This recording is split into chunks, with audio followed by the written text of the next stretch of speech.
পয়সা দিয়ে কেনার ক্যাপাসিটি আমার এই জন্য কারণ নাই, আল্লাহর অসীম রহমতে আমার পরিবারকে আল্লাহ ছোট লোক বানান না এবং গরিব বানান না। এই গণ অভ্যুত্থানের পরে আমার ইনকাম কমে গেছে। আমি একদিন ক্লাস নিলে ইনশাল্লাহ 10,000 টাকার চেয়ে বেশি পাইতাম 5টা ক্লাসে।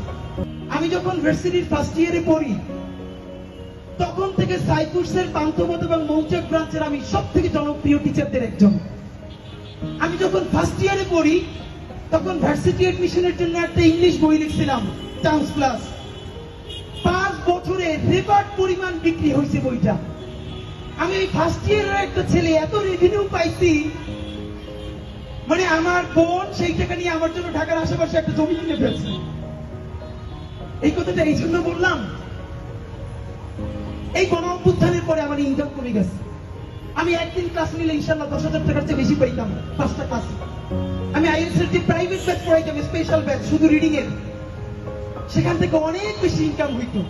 আমি গত 10 বছরে বাংলাদেশের অনেক কর্পোরেট প্রতিষ্ঠানে ইংলিশ ল্যাঙ্গুয়েজ ট্রেনিং করাই, ফনেটিক্স এন্ড প্রেজেন্টেশনের ওয়ার্কশপ করাই।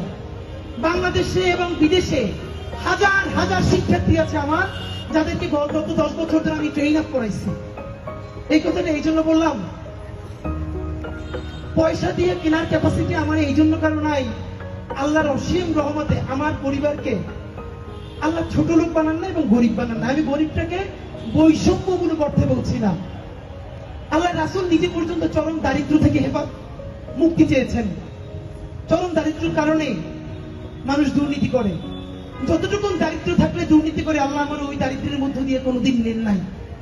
আপনারা দোয়া কইরেন আল্লাহ যেন আমারে ওই পরিমাণ দারিদ্র অথবা দুনিয়ায় আল্লাহ ছাড়া কোনোদিন কারো কাছে মুখাপেক্ষী না করে।